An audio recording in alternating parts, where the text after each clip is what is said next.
Hi,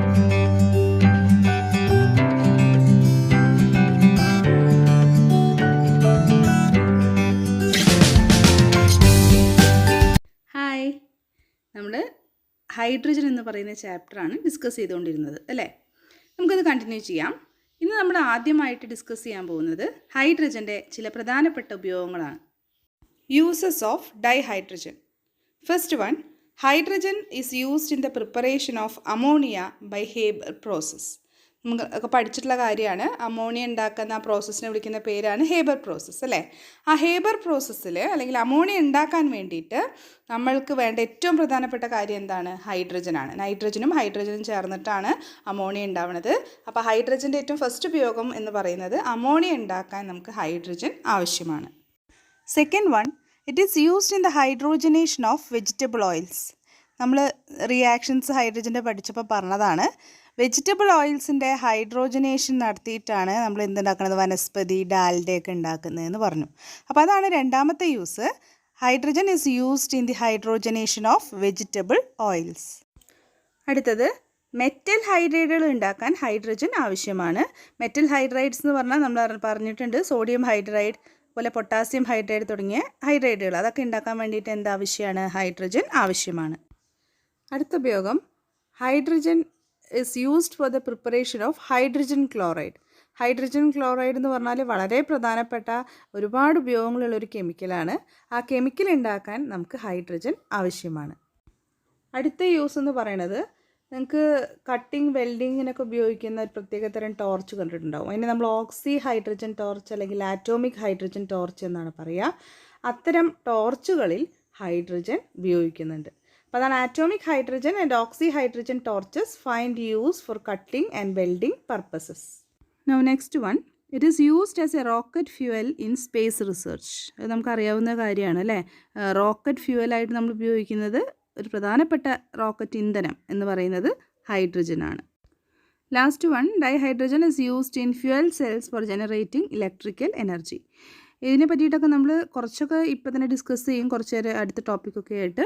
ഇനി ബാക്കി ഇതിൻ്റെ കൂടുതൽ വിശദാംശങ്ങളൊക്കെ നമ്മൾ അടുത്ത വർഷം +2 നിങ്ങൾക്ക് പഠിക്കാനുണ്ട്. ഓക്കെ, അപ്പോൾ ഇലക്ട്രിക്കൽ എനർജിയുടെ നല്ലൊരു സോഴ്സായിട്ട് നമ്മൾ ഉപയോഗിക്കുന്ന ഒരു സാധനമാണ് ഫ്യൂവൽ സെൽസ്. ആ ഫ്യൂവൽ സെൽസിൽ നമ്മൾ ഉപയോഗിക്കുന്ന ഒരു ഫ്യൂവൽ എന്ന് പറയുന്നത് ഹൈഡ്രജനാണ്. അപ്പോൾ ഇതൊക്കെയാണ് ഹൈഡ്രജൻ്റെ പ്രധാനപ്പെട്ട യൂസസ് എന്ന് പറയുന്നത്. ഇനി നമുക്ക് ഹൈഡ്രൈഡുകളെ കുറിച്ചൊന്ന് വിശദമായിട്ട് പഠിക്കാം. ഹൈഡ്രൈഡുകൾ എന്ന് പറഞ്ഞാൽ എന്താണ്, എങ്ങനെയാണ് ഈ ഹൈഡ്രൈഡ്സിനെ ക്ലാസിഫൈ ചെയ്തിരിക്കുന്നതെന്നൊക്കെ നമുക്ക് നോക്കാം. The binary compounds of hydrogen with other elements are called hydrides. അതായത് ഹൈഡ്രജൻ മറ്റുള്ള എലമെൻറ്റ്സുമായി ചേർന്നുണ്ടാക്കുന്ന സംയുക്തങ്ങളെയാണ് നമ്മൾ ഹൈഡ്രൈഡുകൾ എന്ന് പറയുന്നത്. ഹൈഡ്രൈഡ്സിനെ നമ്മൾ പ്രധാനമായിട്ടും 3ആയിട്ടാണ് തരംതിരിക്കുന്നത്. First one, ionic or saline hydrides. Second one, covalent or molecular hydrides. And third one, metallic or non-stoichiometric or interstitial hydrides. ഇതിൽ ഓരോന്നും എന്താണ് നമുക്കൊന്ന് വിശദമായിട്ട് നോക്കാം. ആദ്യത്തേത് ionic hydrides. Ionic hydrides are hydrides of S block elements. നിങ്ങൾ periodic table പഠിച്ചപ്പോൾ periodic table 4 ബ്ലോക്കായി തിരിച്ചിട്ടുണ്ടെന്ന് പഠിച്ചിട്ടുണ്ട്. S block, P block, D block, F block. അതിലെ എസ് ബ്ലോക്ക് എലമെൻറ്റ്സും ഹൈഡ്രജനും ചേർന്നുണ്ടാകുന്ന കോമ്പൗണ്ടുകളെയാണ് നമ്മൾ അയോണിക് ഹൈഡ്രൈഡ്സ് എന്ന് പറയുന്നത്. ഇനി അതിന് മറ്റൊരു പ്രത്യേകതകൾ എന്തൊക്കെയാണെന്നാണ് നമ്മൾ പറയുന്നത്. നോൺ വൊളറ്റൈലാണ്. നോൺ വൊളറ്റൈൽ എന്ന് പറഞ്ഞിട്ടുണ്ടെങ്കിൽ പെട്ടെന്ന് അങ്ങനെ ആവിയായിട്ട് പോകുന്ന, അങ്ങനെ വേപ്പറൈസ് ചെയ്യുന്ന സബ്സ്റ്റൻസ് അല്ല ഈ അയോണിക് ഹൈഡ്രൈഡ്സ്. മറ്റൊന്ന്, it conducts electricity in the molten state. They have high melting and boiling points. Example KH, NaH etcetera. അയോണിക് ഹൈഡ്രൈഡ്സിൻ്റെ മറ്റൊരു പ്രത്യേകതയാണ് അവർ വളരെ വിഗറസ് ആയിട്ട്, വളരെ വയലൻ്റ് ആയിട്ട് വാട്ടറുമായിട്ട് റിയാക്ട് ചെയ്ത് ഹൈഡ്രജൻ ഗ്യാസിനെ പുറത്തേക്ക് വിടും. ആ ഒരു എക്സാമ്പിൾ ഇവിടെ കൊടുത്തിട്ടുണ്ട്, ശ്രദ്ധിക്കൂ. NaH+H2O എന്താ കിട്ടുന്നത് നമുക്ക്? NaOH+H2. അപ്പോൾ എല്ലാ അയോണിക് ഹൈഡ്രൈഡ്സും ഇതുപോലെ തന്നെ വാട്ടറുമായിട്ട് റിയാക്ട് ചെയ്ത ഹൈഡ്രജൻ ഗ്യാസ് ലിബറേറ്റ് ചെയ്യും. ഇനി അടുത്ത ഗ്രൂപ്പ് ഓഫ് ഹൈഡ്രൈഡ്സിൻ്റെ പേരാണ് കോവാലൻ്റ് ഹൈഡ്രൈഡ്സ്. പി ബ്ലോക്ക് എലമെൻറ്റ്സും ഹൈഡ്രജനും ചേർന്നുണ്ടാകുന്ന കോമ്പൗണ്ടുകളെയാണ് നമ്മൾ കോവാലൻ്റ് ഹൈഡ്രൈഡ്സ് എന്ന് പറയുന്നത്. ഈ പി ബ്ലോക്ക് എലമെൻറ്റ്സ് എന്ന് പറഞ്ഞാൽ ആരാണ്? ഗ്രൂപ്പ് 13 മുതൽ 18 വരെയുള്ള എലമെൻറ്റുകളെയാണ് നമ്മൾ എന്ന് പറയുന്നത് പി ബ്ലോക്ക് എലമെൻറ്റ്സ് എന്ന് പറയുന്നത് അല്ലേ.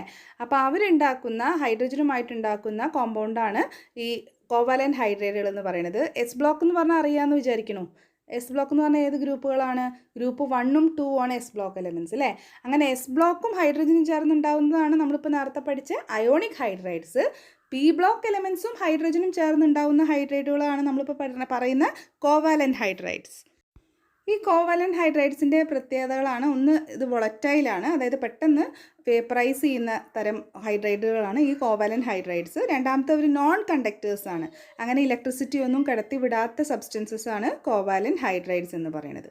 Example HCl, H2O, CH4, PH3. കണ്ടില്ലേ, ആ ഹൈഡ്രജന് കൂടെ വന്ന ബാക്കിയുള്ള എലമെൻറ്റ്സ് ഒക്കെ നോക്കൂ, എല്ലാവരും പി ബ്ലോക്ക് എലമെൻറ്റുകളാണ് അല്ലേ. അപ്പോൾ നമുക്ക് ഈ കോവാലൻ്റ് ഹൈഡ്രൈഡ്സിനെ പിന്നെയും ക്ലാസിഫൈ ചെയ്തിട്ടുണ്ട്, അതെങ്ങനെയാണെന്ന് നോക്കാം. Covalent hydrides are again divided in to 3: electron deficient hydrides, electron rich hydrides and electron precise hydrides. ആ പേരുകളിൽ നിന്ന് തന്നെ വളരെ വ്യക്തമാണ് ഓരോന്നും എന്താണെന്നുള്ളത്. എങ്കിലും നമുക്ക് ഓരോന്നായിട്ട് പരിശോധിക്കാം. First one, electron deficient hydrides. Hydrides of group 13 do not have sufficient number of electrons to form normal covalent bonds. അപ്പോൾ നമ്മൾ പറഞ്ഞു ആദ്യം തന്നെ കോവാലൻ്റ് ഹൈഡ്രൈഡ്സ് എന്ന് പറഞ്ഞാൽ 13 മുതൽ ഗ്രൂപ്പ് ഉള്ളവരെയാണ് നമ്മൾ കോവാലൻ്റ് ഹൈഡ്രൈഡ്സ് പെട്ടിരിക്കുന്നത്. അതിൽ ഗ്രൂപ്പ് 13ലുള്ള എലമെൻറ്റ്സ് ഹൈഡ്രജനുമായിട്ട് ബോണ്ട് ഫോം ചെയ്യുമ്പോൾ നമുക്ക് കാണാൻ സാധിക്കും ആ ബോണ്ട് ഫോം ചെയ്യാൻ ആവശ്യമായ ഇലക്ട്രോണുകൾ ആ കോമ്പൗണ്ടിലില്ല. നമുക്കറിയാം ഒരു സാധാരണ ഒരു കോവലൻ്റ് ബോണ്ട് എന്ന് പറഞ്ഞാൽ ആ ബോണ്ടിൽ 2 ഇലക്ട്രോൺസ് ആവശ്യമാണ്. പക്ഷേ അതേപോലെ നമ്മൾ ബോണ്ടുകളുടെ എണ്ണവും ഇലക്ട്രോണുകളുടെ എണ്ണവും നോക്കുമ്പോൾ നമുക്ക് മനസ്സിലാവും ആ ബോണ്ടുകൾക്ക് ആവശ്യമായ ഇലക്ട്രോണുകൾ ആ കോമ്പൗണ്ടിൽ ഇല്ല എന്നുള്ളത്. അത്തരം ഹൈഡ്രൈഡുകളെയാണ് നമ്മൾ ഇലക്ട്രോൺ ഡെഫിഷ്യൻറ്റ് ഹൈഡ്രൈഡ്സ് എന്ന് പറയുന്നത്. എക്സാമ്പിൾ B2H6, അതായത് ഡൈബോറൈൻ. ഇതിൻ്റെ സ്ട്രക്ചറിനെ കുറിച്ച് വിശദമായിട്ട് നമ്മൾ പി ബ്ലോക്ക് എലമെൻറ്റ്സ് പഠിക്കുമ്പോൾ മനസ്സിലാവും. എങ്കിലും ഒന്ന് ചെറുതായിട്ട് എന്താണ് ഇലക്ട്രോൺ ഡെഫിഷ്യൻറ്റ് ഹൈഡ്രൈഡ്സ് മനസ്സിലാക്കാൻ വേണ്ടി ഇതിൻ്റെ സ്ട്രക്ചർ ഒന്ന് നോക്കിക്കോളൂ. ഇതിൽ ബോണ്ടുകളുടെ എണ്ണം ഒന്ന് നോക്കിയാൽ നിങ്ങൾ എണ്ണി നോക്കിയാൽ നിങ്ങൾക്ക് കാണാൻ സാധിക്കും 8 ബോണ്ടുകളുണ്ട് അല്ലേ. ടോട്ടൽ 8 ബോണ്ട്സ് ഉണ്ട്, അതായത് ഓരോ ബോണ്ടിലും 2 ഇലക്ട്രോൺ. അപ്പോൾ 8 ബോണ്ടുകൾക്കും കൂടി 16 ഇലക്ട്രോൺസ് ആവശ്യമാണ്. പക്ഷേ ഇവിടെ ഇവരുടെ അടുത്ത് ആകെ എത്ര ഇലക്ട്രോണേ ഉള്ളൂ അറിയോ? 12 ഇലക്ട്രോണേ ഉള്ളൂ. ബോറോണിൻ്റെ ഔട്ടർമോസ്റ്റ് ഷെല്ലിൽ 3 ഇലക്ട്രോൺസ് ഉണ്ട്. അപ്പോൾ 2 ബോറോണിൻ്റെയും കൂടി 3 + 3 6 അല്ലേ. പിന്നെ ഹൈഡ്രജൻ്റെ അതിൽ 1 ഇലക്ട്രോണേ ഉള്ളൂ. അപ്പോൾ 6 ഹൈഡ്രജനും കൂടി 6 ഇലക്ട്രോൺ ഉണ്ട്. അപ്പോൾ മൊത്തം 12 ഇലക്ട്രോൺസേ ഉള്ളൂ. അപ്പോൾ ഇവിടെ ഡൈബോറൈൻ്റെ കേസിൽ 16 ഇലക്ട്രോൺ വേണം ശരിക്കും ഇങ്ങനെ 8 ബോണ്ട് ഉണ്ടാവണമെങ്കിൽ. പക്ഷേ ഇവരുടെ അടുത്ത് ആകെ 12 ഇലക്ട്രോണേ ഉള്ളൂ. അപ്പോൾ ആവശ്യത്തിനുള്ള ഇലക്ട്രോൺസ്, കോവലൻ്റ് ബോണ്ട്സ് ഉണ്ടാക്കാൻ ആവശ്യമായിട്ടുള്ള ഇലക്ട്രോണുകൾ ഇവിടെ ഇല്ല. അങ്ങനെ സഫിഷ്യൻറ്റ് നമ്പർ ഓഫ് ഇലക്ട്രോൺസ് ഇല്ലാത്ത തരം ഹൈഡ്രൈഡുകളെയാണ് നമ്മൾ ഇലക്ട്രോൺ ഡെഫിഷ്യൻറ്റ് ഹൈഡ്രൈഡ്സ് എന്ന് പറയുന്നത്. ഗ്രൂപ്പ് 13ലുള്ള എലമെൻറ്റ്സും ഹൈഡ്രജനുമായിട്ട് ചേർന്നിട്ടാണ് ഇത്തരം ഹൈഡ്രൈഡുകൾ ഉണ്ടാക്കുന്നത്. ഇനി നമുക്ക് അടുത്ത ടൈപ്പ് കോവാലൻ്റ് ഹൈഡ്രൈഡ്സിനെ പരിചയപ്പെടാം, ഇലക്ട്രോൺ റിച്ച് ഹൈഡ്രൈഡ്സ്. 15, 16, 17 ഗ്രൂപ്പിലെ എലമെൻറ്റ്സും ഹൈഡ്രജനും ചേർന്നുണ്ടാകുന്ന ഹൈഡ്രൈഡുകളെയാണ് നമ്മൾ ഇലക്ട്രോൺ റിച്ച് ഹൈഡ്രൈഡ്സ് എന്ന് പറയുക. അപ്പോൾ ഇവരുടെ പ്രത്യേകത എന്താണെന്ന് വെച്ചാൽ ഇതിൽ ബോണ്ടുകൾക്ക് ആവശ്യമായതിനേക്കാൾ കൂടുതൽ ഇലക്ട്രോൺസ് ഇത്തരം ഹൈഡ്രൈഡ്സിലുണ്ടാവും. Example NH3, PH3, H2S, HF, HCl, etc. ഇതിനെക്കുറിച്ച് കൂടുതൽ മനസ്സിലാക്കാൻ നമുക്ക് ഈ ഫസ്റ്റ് എക്സാമ്പിൾ NH3 എടുക്കാം. ഈ NH3യിൽ എത്ര ബോണ്ടുകളുണ്ട്? 3 ബോണ്ടുകളുണ്ട് അല്ലേ. അത് നോക്കി നോക്കാം, നമുക്ക് അതിനാവശ്യമായ ഇലക്ട്രോൺസ് ഉണ്ടോ അതോ കൂടുതലാണോ കുറവാണോ എന്നൊക്കെ നമുക്ക് നോക്കാം. നൈട്രജൻ്റെ ഔട്ടർമോസ്റ്റ് ഷെല്ലിൽ എത്ര ഇലക്ട്രോൺസ് ഉള്ളത്? നൈട്രജൻ്റെ ആറ്റോമിക് നമ്പർ 7 ആണ്. അപ്പോൾ ഔട്ടർമോസ്റ്റ് ഷെല്ലിൽ 5 ഇലക്ട്രോൺസ് ഉണ്ട്. ഹൈഡ്രജൻ്റെ അടുത്ത് എത്ര ഇലക്ട്രോൺ ഉള്ളത്? 1 ഇലക്ട്രോൺ മാത്രം അല്ലേ. അപ്പോൾ 3 ഹൈഡ്രജൻ്റെ അടുത്ത് NH3 എന്ന് പറയുമ്പോൾ 3 ഹൈഡ്രജൻ ഉണ്ട്. 3 ഹൈഡ്രജൻ്റെ അടുത്ത് 3 ഇലക്ട്രോൺസ്. അപ്പോൾ ടോട്ടൽ NH3യുടെ അടുത്ത് എത്ര ഇലക്ട്രോൺസ് ഉണ്ട്? നൈട്രജൻ്റെ 5 എണ്ണവും ഹൈഡ്രജൻ്റെ 3 എണ്ണവും ചേർന്ന് 8 ഇലക്ട്രോൺസ് ഉണ്ട്. 3 ബോണ്ടുകളാണ് അവർ ഫോം ചെയ്തിട്ടുള്ളൂ. ഒരു ബോണ്ടിൽ 2 ഇലക്ട്രോണുകളാണെങ്കിൽ 3 ബോണ്ടിൽ എത്ര ഇലക്ട്രോൺസ് ആണ്? 6 ഇലക്ട്രോൺസ് അല്ലേ. അപ്പോൾ ഇവരുടെ അടുത്ത് 8 ഇലക്ട്രോൺസ് ഉണ്ട്, 2 ഇലക്ട്രോൺസ് കൂടുതലാണ്. അപ്പോൾ ഇവിടെ ബോണ്ട് ഫോം ചെയ്യാൻ ആവശ്യമായതിനേക്കാൾ കൂടുതൽ ഇലക്ട്രോൺസ് ഇവരുടെ അടുത്തുണ്ട്. അത്തരം ഹൈഡ്രൈഡുകളെയാണ് നമ്മൾ ഇലക്ട്രോൺ റിച്ച് ഹൈഡ്രൈഡ്സ് എന്ന് പറയുന്നത്. അപ്പോൾ hydrides of group 15, 16 and 17 have more electrons than required for normal covalent bonds. They are called electron rich hydrides. ഇനി അടുത്ത ടൈപ്പ് ഓഫ് കോവാലന്റ് ഹൈഡ്രൈഡ്സ് ആണ് ഇലക്ട്രോൺ പ്രിസൈസ് ഹൈഡ്രൈഡ്സ്. ഇവിടെ ഇലക്ട്രോൺസ് കൂടുതലുമില്ല കുറവുമില്ല, കൃത്യമായിട്ട് ആ ബോണ്ട് ഫോം ചെയ്യാൻ ആവശ്യമായ എക്സാക്ട് നമ്പർ ഓഫ് ഇലക്ട്രോൺസ് മാത്രമേ ഉള്ളൂ. അപ്പോൾ ഇതാരാണ് ഫോം ചെയ്യണത്? 14ാമത്തെ ഗ്രൂപ്പിലെ എലമെൻസും ഹൈഡ്രജനും ചേർന്നാണ് ഈ ഇലക്ട്രോൺ പ്രിസൈസ് ഹൈഡ്രൈഡ്സ് ഫോം ചെയ്യണത്. Hydrides of group 14 contain exact number of electrons to form normal covalent bonds. They are called electron precise hydrides. Example CH4, SiH4, GeH4 ജെർമേനിയത്തിൻ്റെ ഹൈഡ്രൈഡ്. അപ്പോൾ 14ാമത്തെ ഗ്രൂപ്പിലെ എലമെൻസും ഹൈഡ്രജനും ചേർന്നുണ്ടാവുന്നതാണ് ഇലക്ട്രോൺ പ്രിസൈസ് ഹൈഡ്രൈഡ്സ്. ഇതിലിപ്പോൾ ഈ CH4 നമ്മൾ എടുക്കുകയാണെങ്കിൽ കാർബൺ എന്ന് പറയുമ്പോൾ ആറ്റോമിക് നമ്പർ 6 ആണ്.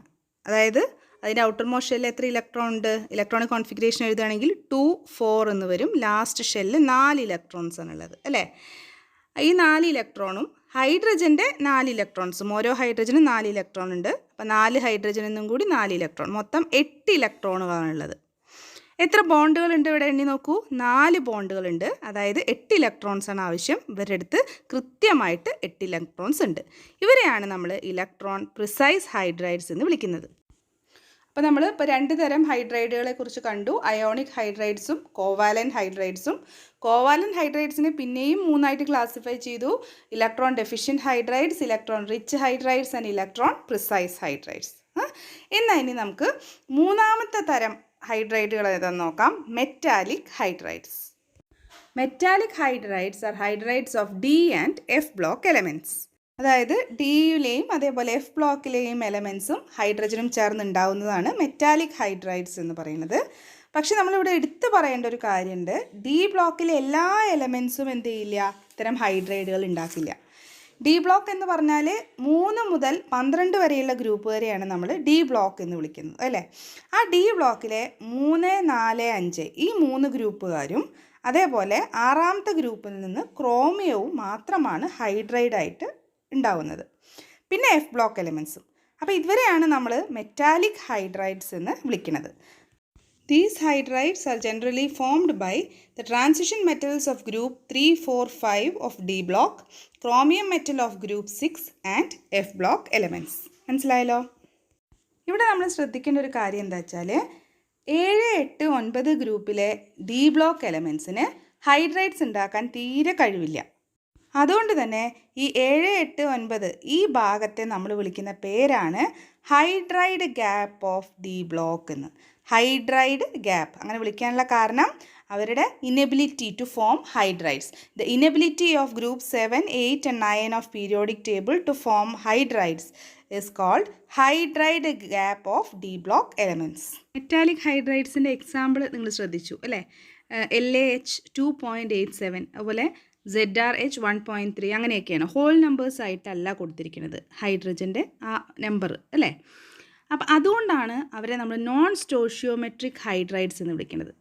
അതായത് ഹൈഡ്രജൻ്റെ കോമ്പോസിഷൻ ടെമ്പറേച്ചറിനും പ്രഷറിനും അനുസരിച്ച് വാരി ചെയ്തു വരും. അത് കൃത്യമായിട്ടൊരു ഹോൾ നമ്പർ ആയിട്ടല്ല നിൽക്കുന്നത്. ഒരു കോമ്പൗണ്ടിലുള്ള മൂലകങ്ങളുടെ കൃത്യമായ കണക്ക് അതിനെയാണ് നമ്മൾ സ്റ്റോഷിയോമെട്രി എന്ന് പറയുന്നത്.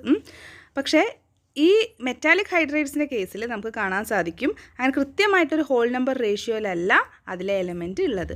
അതുകൊണ്ടാണ് നമ്മൾ ഈ ഹൈഡ്രൈഡുകളെ നോൺ സ്റ്റോഷിയോമെട്രിക് ഹൈഡ്രൈഡ്സ്, കൃത്യമായ കോമ്പോസിഷൻ അതിന് പിന്നെ എന്താ പറയുക അതുപോലെ സൂക്ഷിക്കാൻ പറ്റുന്നില്ല. അതുകൊണ്ടാണ് അതിനെ നോൺ സ്റ്റോഷിയോമെട്രിക് ഹൈഡ്രൈഡ്സ് എന്ന് പറയുന്നത്.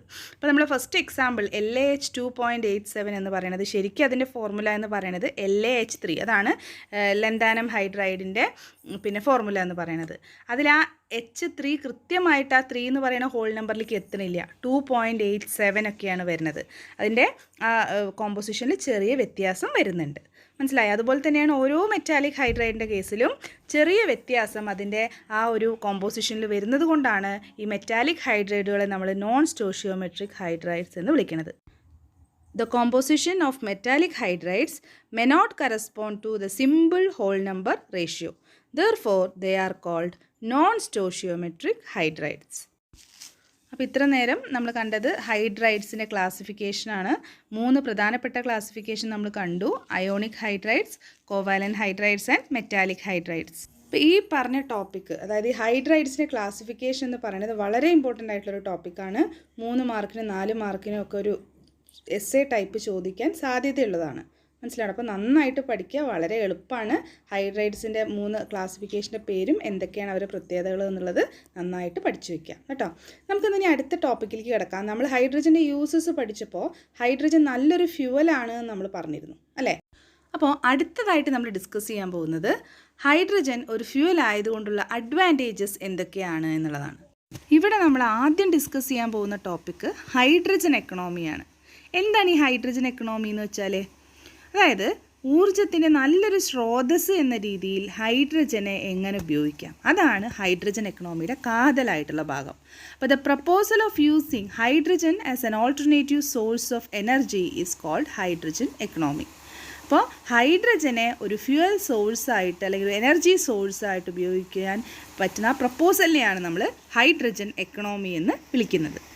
ഓക്കെ, ഇനി നമുക്ക് ഹൈഡ്രജൻ ഒരു ഫ്യൂവലായി ഉപയോഗിക്കുന്നതിനുള്ള നേട്ടങ്ങൾ എന്തൊക്കെയാണ്, അഡ്വാൻറ്റേജസ് എന്തൊക്കെയാണെന്ന് നോക്കാം. ഏറ്റവും ഫസ്റ്റത്തെ അഡ്വാൻറ്റേജ് എന്ന് പറയുന്നത് it is അബൻഡൻ്റ്ലി available in the combined state as water.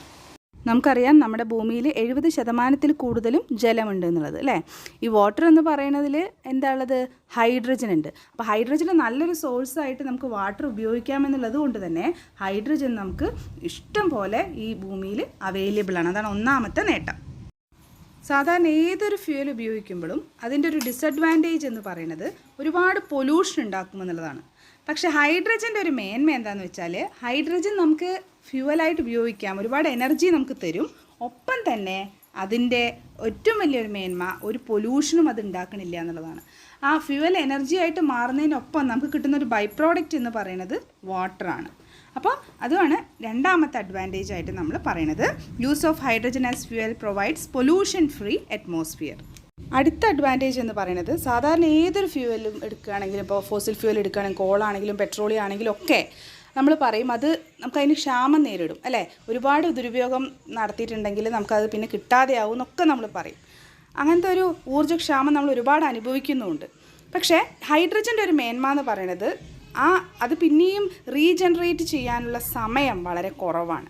അതായത് ഹൈഡ്രജൻ്റെ ഒരു മെയിൻ സോഴ്സ് എന്ന് പറഞ്ഞു നമ്മൾ വാട്ടറാണെന്ന് പറഞ്ഞു. ആ വാട്ടറിൻ്റെ ഇലക്ട്രോളിസിസ് നടത്തിയിട്ടാണ് നമുക്ക് ഹൈഡ്രജൻ ഉണ്ടാക്കാൻ സാധിക്കുക. അപ്പോൾ അതുകൊണ്ട് തന്നെ the time required for regeneration of this fuel is much shorter. ഇനി last point, hydrogen is more efficient.